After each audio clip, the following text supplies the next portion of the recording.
Welcome to Cartoonist Kayfabe. My name is Ed Piskor. I'm Jim Rugg. Jimmy, today we are going through Dragon Ball Z cover to cover.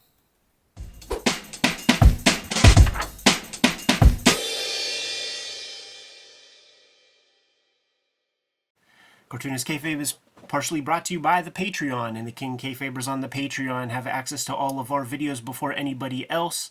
They're also hanging out with us in a live stream recording chat session as we record these videos, so they get to see everything that we're talking about very, very early, and get the cheapest copies of the books and things that we're talking about before anybody else has that opportunity. We have 1,500 plus videos in our filmography as we speak. Several of those videos are about the great Akira Toriyama, including the first chapters of Dragon Ball, some of his other singular works. Sandland is another book that we talked about, so check out those videos. But furthermore, we because we have 1,500 videos, we might have talked about your favorite comics, so hit the search feature on the front page of the Kayfabe YouTube channel, search for your favorite titles, and check those videos out. Jimmy and I are going to be at Big Apple Con December 16th, 2023. And without further ado, Jimmy, let's do our little cover overview. Dragon Ball Z cover to cover. Now, when this book was first released in Japan, it's just Dragon Ball. 42 volumes of the series called Dragon Ball. But there are two very distinct periods of Dragon Ball comics, and what do we learn about the American comic industry, man? Like the kids like number ones. So when it has its pivot point, they call it Dragon Ball Z. And I think there's bigger implications, like, because I'm sure TV usurps Viz Comics. So there were two shows in America. There was the Dragon Ball Z stuff, and then there was Dragon Ball. So what I wanted to do here, I got my hands on all of the tankobon of Dragon Ball Z. Let's just check out these covers, chat them up, and have a conversation about the sort of workflow of the mangaka, because Akira Toriyama, very famous for not having many assistants.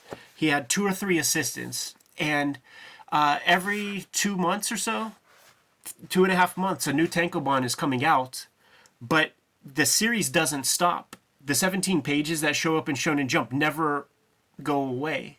You know, every month he's doing about 60 to 70 pages of comics. So he has to do these covers while putting together the comic. And as you could see, there, and this goes for most tankobon out there in Japan, the graphic design is slapped together in a lot of ways. You know, it's just draw some kind of cool image, and it's not about the bells and whistles. Do you think that he's, like, it goes through an editorial process the way that we see, like, the actual manga go through? I think that it's much speedier, and from what I know and understand the mangaka that I talk to, when it's tankobon time, you have a sort of blank slate of opportunity. You could redraw pages, you could add pages, you could do whatever you want, but you have 2 weeks. You have very, very finite, short amount of time. And I don't think that this thing is an institution, and most tankobon are. So the cover isn't going to make or break these series. Right. That makes total sense to me, and I can kind of see that clearly with these. You're not going to suddenly get a new reader because Volume 5 has a cover that people go, oh, let me jump on board here. Yeah. But there's still some kind of consideration, I would think. Yeah. I don't know. It's neat to see his art like this because they're very nice illustrations, all of them so far. Yeah. But from a sales standpoint, I have no idea, like, what's the value here? Totally. I believe that the color is probably more often than not Copic markers. And sometimes you could clearly see, he does a kind of cel-shaded thing, but you could see the bleed of the paper, and you could see the edges of the markers sometimes when he's doing his cel-shaded stuff. Known for his vehicles, and having like kawaii vehicles. You know, he's able to stretch them up and make them real kind of cute and round and curvy. And I'm assuming these, like, 21, 22, I'm sure the one in your hand is 23, that this is like the overall series numbering, you know, combining Dragon Ball and Dragon Ball Z together. Could be. Yeah, it's like 16 or 17 or maybe 18 of the first round. The videos are brought to you by the books that we make, and 2023 was and is a big year. 2024 is going to be just the same. The Hip Hop Family Tree Omnibus is out there. About 75% of this print run has been accounted for, so you guys have about 25% left of our stock to go. Scoop up that book if you see it. It's going to make an excellent gift. The X-Men Grand Design Trilogy comes out November 14th. It collects all of my X-Men Grand Design works inside of one nice, handy soft cover. Scoop that up. There are 3 volumes of Red Room that are completed. 2 of them are out on the stands right now, The Antisocial Network and Trigger Warnings. But coming to you in early 2024 is Red Room Crypto Killers with dozens of pages of extra features and commentary in the back. Street Angel, Princess of Poverty is coming to you at the end of November. It is a companion piece to Street Angel, Deadliest Girl Alive. You get both of these books. You have all of Jimmy's Street Angel comics to date. He's been self-publishing, and here you have True Crime Funnies, the Black and White zine, 1986 zine. Go to Jimmy's website. He might be sold out right at the moment, but you never know. He might have fresh stock depending on when you're watching this video. And Hulk Grand Design is Jimmy's contribution to the Grand Design mythology that we have created for Marvel Comics. Now that we're done paying the bills, let's get back to the video. When it's Dragon Ball Z, it's such a pivot point for the series. And, you know, I'm really interested in this idea of compulsive comic making because I'm working on that daily strip right now, that Switchblade Shorties thing. And you got to get a strip done a day. And he's got to do a 17-page comic every week. And the conceit of Dragon Ball at the beginning is like, okay, there are these 7 Dragon Balls, and you have to get them all together, and then you could like ask for a wish or whatever. So that gives you a lot of storytelling possibility. But after you get the Dragon Balls a couple of times, like you can't keep going back to the well. So he drastically changes things, and Goku is really an alien, and he's a Saiyan warrior, and then, you know, the other Saiyans are coming to like hunt him down. It's completely different from, you know, the karate tournaments of the OG. Look at that great stuff, man. I'm loving like watching the marker color, where, you know, it's orange, it's a yellow, it's this pale yellow. They're so distinct. Yeah, It's really, you know, one of the joys of this is seeing a guy who just draws like a machine, and then seeing him do a bunch of drawings. could we infer that Mr. Toriyama had like no time when he puts this piece together, and then has maybe a little bit more time with this one? I don't know. I don't know if that's what to take away or if it's like an idea, because it's not like, I think this is a striking image. In fact, if you give me both of those and say we're going to sell one book, what cover to use, I'd probably go use this cover, because then you can identify it at postage stamp size. You get your main character looks cool. Yeah, and I'm not talking about it from that point of view. I'm talking about from like just pure pencil mileage. This one takes less time to draw than this one, with the vehicle and the perspective and stuff. You draw 4 guys that you draw all the time. But I mean, how much less time with this guy? You know what I mean? Is one of these an hour and one an hour and a half? Yeah, that is the wild thing. And man, when you watch Man Ben and you see these guys doing their work, it doesn't look like they draw any faster than you or I. It's you true. know, it's just like 4 hours sleep a night. Don't see him erasing much. I also marvel at the color work that a lot of these manga do, considering it's not really something they seem to specialize in. Right. You know, like I can't imagine him doing color studies for this illustration, but I really like that green in the background on there. So I don't know. Is it just innate? Is it honed over the years of drawing, you know, 80 hours a week? I don't know. And they'll try things, you know, like leaving the white negative space out there. You see a very faint pink there. It makes me wonder what the original looked like. Like doing some work and scanning in my my marker, it's not one for one. What you look at on the paper is not what the printed page Yeah, no doubt. looks like necessarily. And these are all fresh illustrations. They are not like the title pages of the chapters from within or anything. You know, it's completely fresh drawings. Those are great comparisons of what you're saying, because look how different those two are. Completely different. Yeah, man. I really love seeing that space used this way. And you know what is nice about this? It's the same size pretty much on every one of these covers. So you get that exercise in every single art school ever is do 100 drawings at this size, you know, in these squares. Right. And that's what you kind of get to see a master doing here. Isn't he just a master of just like that clear line with these vehicles and stuff? It just They're so good. It's so perfect. They look so three-dimensional. They like do. all the vehicles that he draws. I might like them more than the figures. This was the thing. Like whenever, I don't know about you, man, but I took that little tour in 10th grade to go to Votech and see what that's about. I want to draw comics, so like, can I manipulate this shit into my universe? And there were the kids who were like the industrial designers who were doing like their card designs with the Copic markers. It was the first time I saw Copic markers, probably Prismacolors, but doing this kind of thing with the highlights and all that. Now that you say that, I remember vividly of like Art Institute touring that, because it was almost like one of the commercial illustration applications for that kind of art was cars, bikes, that kind of thing, like high-end, products that you were doing renderings of. And it was like that with markers, with the highlights. It was almost like, how realistic can you make this car look? And it totally feels like this. Like he's drawing the cars like you might a character, but in terms of rendering, it's like, man, that's I saw this kind of stuff. Totally. Going through those schools. Isn't it a wild choice? Like you would never think to draw the back part of something like that. And I bet it's a tougher drawing. And I wonder if that's what he's getting into. Like, this is so much tougher of a drawing, and you guys will appreciate that. Because like there are times where that's in my mind, where it's like, oh man, this is. It's the thing that happens when you post stuff on Instagram, and it's a piece that you really toil away at, and you get 500 likes, and then you do something that's kind of like more dashed out, but clearly people respond to it much more. Because it's like it's very curious. You would never think to do that, and I don't think that one editor would ever say, yeah, this is what you do for this one. Keeping the number motif, by the way. Yes.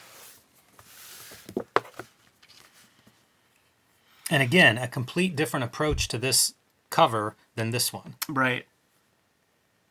And some of it looks wet, like we might be getting into a watercolor background. Yeah, definitely could be. See, if you're doing cars, like, is this not the angle that you use? Manipulating the square in a different way too, by giving yourself two images to play with. Love it. Once again, man, you do 50 of these. That's what you start to do then. I love the marker treatment on that alien. I love that alien. Yeah, all those black dots and stuff on his skin, perfect, fantastic. Straight from Al Williamson. But then Toriyama, it's like, okay, man, you get your like little Deuce Coupe or whatever the fuck. But now we're gonna invent some vehicles. And it has that like isometric, it has the Dragon Quest world map type background, that clear line. This guy, like, he really evangelizes me with that clear line. Because like, when you think clear line, you think Hergé and that European stuff, Juiced Swart and shit. But those guys never draw like hyperbolic fighting and like action stuff. It's pretty tepid. But he has the clear line and gives you a bombast. It's fascinating too. Like this could have just red, just a flat background color. Yeah. But now let's draw that aerial shot. Yeah, it's fascinating. And the other thing that you can't sleep on when it's the what do you call it, like the complete 42 volumes, is there's a tapestry of images that goes across the entire 42, and it started from volume 1. So he's planning that drawing out and working on it over a decade. That's pretty wild. That's very fun. Yeah. That's one I wouldn't be surprised if the publisher has some idea on. Like, hey man, do like one drawing. Right. We'll wrap that around the spine. Yeah, because like when I went to visit Shueisha, the publisher of Shonen Jump and the publisher of these Tankobon, they believe in their big hits. They really, really do. Like the editor-in-chief sat me down and we were going through the magazine, and he was talking about the philosophy of like where they place things within the magazine. And the front page, the very first strip, you'll try something new out, or maybe it's like One Piece gets that. The further back you get, the closer to cancellation you get. And he looked at me and he said, Oda's One Piece will never be in the back. It'll never be in the back. So Dragon Ball, I mean, that was, Shueisha believed in that. It was a huge hit. So you can bet that it's not going to get canceled before you finish your big tapestry or something. See, now something that simple, it's a thicker line. It looks like it might have even been drawn smaller and blown up. I think that there's tells here, and there will be times at like the chapter breaks. Well, I guess it would be in like the regular issues, on the table of contents. It would have their names and stuff, and then like a little sentence. And sometimes his sentences would be like, I got the flu. Oh no, that type of thing, and that could be that sort of thing, because we could agree that this and this. Yes, those You know, look if there was any doubt about the speed of a drawing, I think that this is a good example. But you know what? I look at this and I think, did he have a different drawing? And the editor went, you know what? Don't love it. Mm-hmm. And it's like, well, here's just an iconic, quick. That did this while you're telling me you don't like the other one. Here's a replacement. There's a big point to that, man, because the editor is a contributor nearly as much as the creatives involved. Like the editor's job is literally to do that. It's a substantive position, unlike a lot of our system where it's copy editing. You know, making sure you dot your I's and cross your T's. You have to impress these editors, and when we talk manga and we know the schedule and how Toriyama has to do 17 pages every week, that is not 7 days of drawing. Very often now, I bet that they use the word rookie out there very regularly, and it's like rookie cartoonists. That is not what Toriyama was. He already had a very popular series before this, completely trusted by Shueisha. So I bet when he turned in his name to the editor, I bet it got approved pretty quick, or there might be a little back and forth and he gets to go off and get busy. But there could be 3 days of that 7-day week spent on just nailing down the story and what's going on on each page. It could be that much time, to which you have 4 days to draw the comic. And when you get down to that crunch time, that's that period of time when the editor is kicking it at your house and he's chilling, watching TV, and the second you put the final fucking pen marks down, he's taking it, he's hopping on a train or catching a cab, taking it to the plant to go get printed. They're very, very, very involved. And we have a shoot interview with Felipe Smith, who had a series called Pipuchu in Morning Magazine from Kodansha. And he tells a story about how, you know, sometimes the editor will call him up at 3 a.m. and solve a storytelling problem. And that would require Felipe to redraw a sequence. And he would be sad about that and like, oh, fuck, I haven't been sleeping for days. But then he realizes that, like, the editor's doing the same work. So it's like you can't, you guys are all really, really going for it. You know, a big thing that would happen too with these covers is it's Toriyama drawing what he wants. And I could bet you that we could go through every page of this volume and you ain't getting that cool blue dragon. That's a beautiful drawing. Yeah. Still going back to that Dragon Quest stuff, because that's the other thing, people. As he's doing these Dragon Ball games, I mean, the Dragon Ball comics and stuff, he's got overseeing the animation. He's designing characters for video games. Like the Dragon Quest series is much beloved. Like it got to the point where Dragon Quest games had to be released on Friday because kids were calling off from school when it was released like midweek or early in the week. Like these are institutions. You know, looking at these two, I also wonder, like, was he ahead of the deadline on this one? Right. Because this looks like a joyful sort of like, oh, this is something I want to draw. Look at the, you know, like there's a care to the detail in this that to me says leisure. Yeah. Compared to some of the other covers that look like, hey man, it's due. We're ready to go to print. I think that like all speculation on my part, but it does feel like if you look at 30 of these drawings, you can sense that it's like you're in different places on some of these. Yeah. Just thinking about all this stuff, man, working on Hip Hop Family Tree, there, in the smallest way, I can relate to the deadline crunch and stuff, because like it was just 4 volumes, so it was 4 years, of which, you know, he probably got 3 of these things out in the time it took me to get 1 out. But it was a weekly strip, 2 pages a week, every Tuesday on a website, and then after about 40 weeks of that, I would read what I have and then try to like shore it up in like the last 10 weeks or 12 weeks of that year to try to figure out what the arc is. I would just build the strip without having any arc in mind.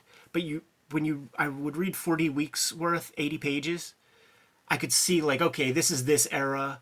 I'm going to focus the last 5 strips or the last 10 strips on this idea to kind of tie it up and create an arc.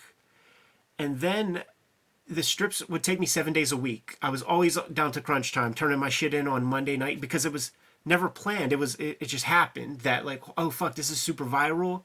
Let me keep this going every week. Every week. I had no buffer. And then I got to the point where books are going to be happening.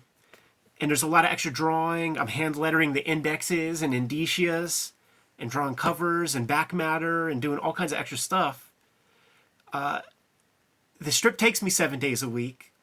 Now I have about 10 other pages I got to draw, plus turn these things into suitable print files and copy edit.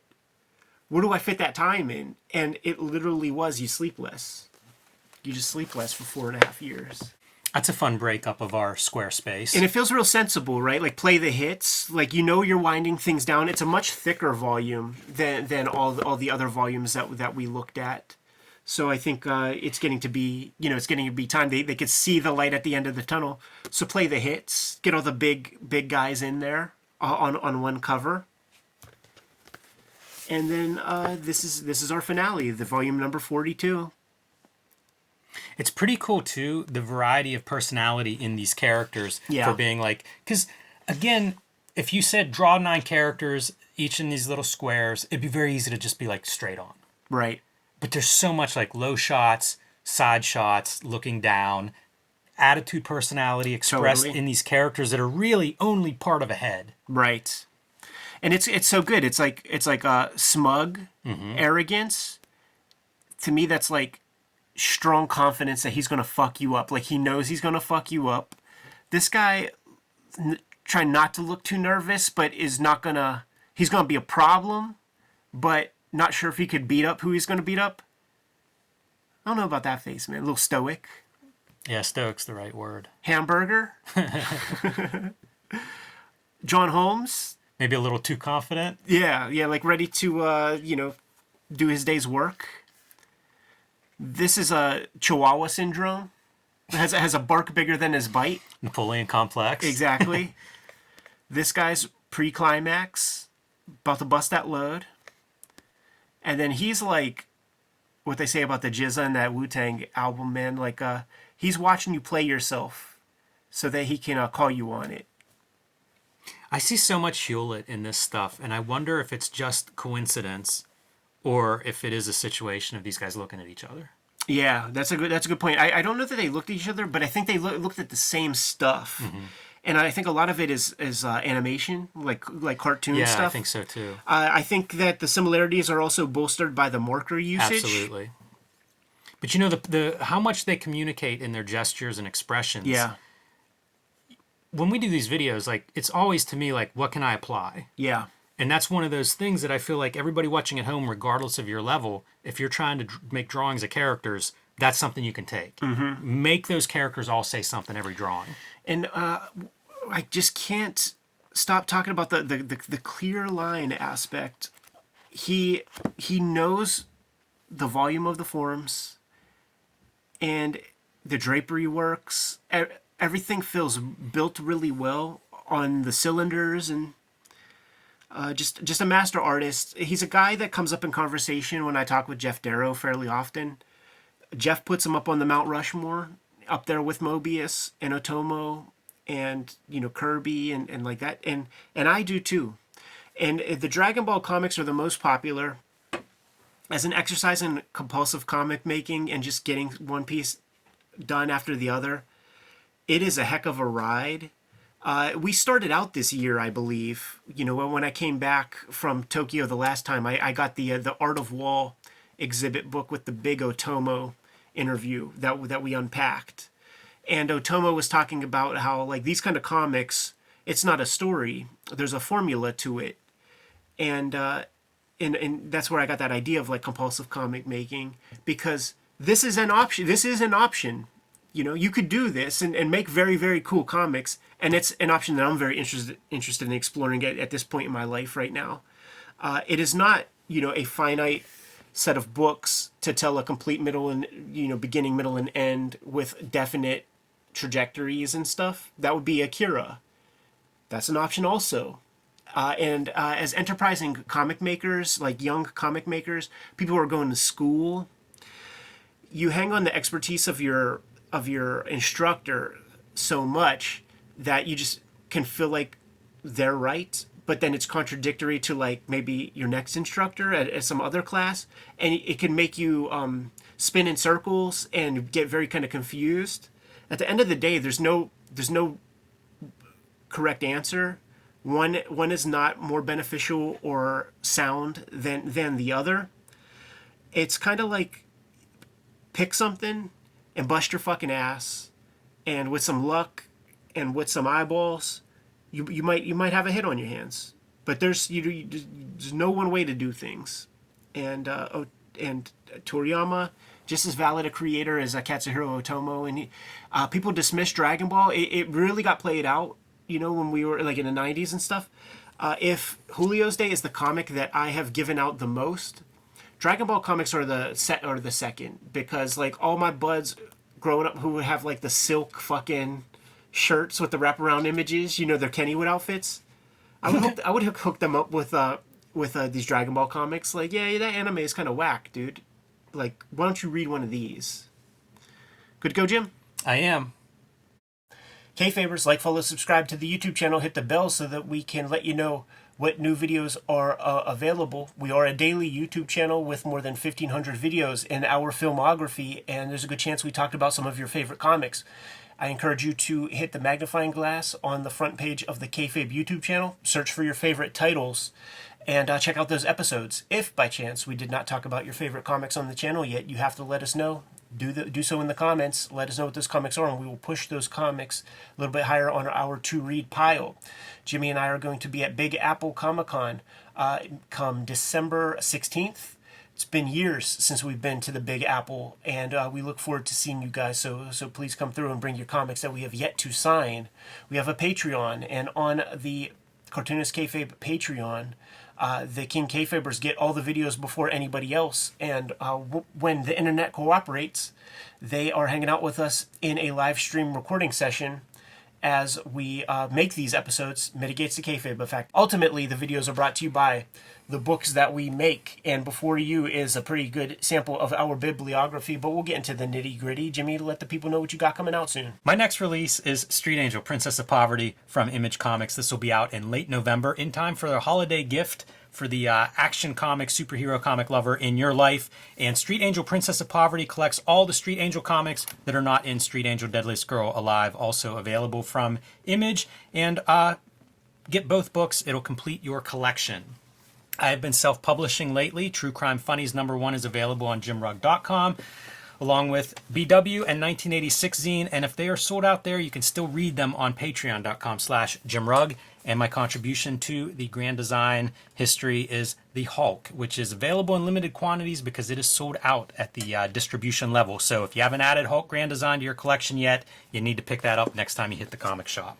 Hip Hop Family Tree Omnibus is my big one for 2023, and it is going fast, man. There's more than probably 75% of this print run is gone, and stores have been re-upping. It was the #1 reordered book on Comic-Con, so thank you guys so much. Thanks to stores for supporting the book. But if you even have any thought that you want this or you want to get it as a gift, make sure you scoop it up right away. It's the best book I've made to date. 500 plus pages, 10-year anniversary, Hip Hop Family Tree, 50th anniversary of the culture. Scoop it up. Not the last holiday release I'm going to have. Coming November 14th is the X-Men Grand Design trade paperback, collecting all of my X-Men Grand Design works. A couple volumes of that is out of print as we speak, so make sure if you are missing out on your X-Men Grand Design, scoop that up. You'll get it all in one. And there is a trilogy of horror comics that I have made under the Red Room umbrella, Antisocial Network, Trigger Warnings, and coming in January is this trade paperback right here called Crypto Killers, which collects my 2023 season of Red Room comics with a bunch of extras. The books are the most important part of keeping Cartoonist Kayfabe solvent and functional. But there are some other ways to support the channel. Jimmy, let the people know. You can subscribe to the Cartoonist Kayfabe newsletter at the links below this video. You can also pick up Cartoonist Kayfabe t-shirts, merchandise, mugs, stickers, and more at our spread shop. That link is also under this video. All good ways to support the channel. Give them those final marching orders, Jimmy, and we'll be on our way. Read more comics.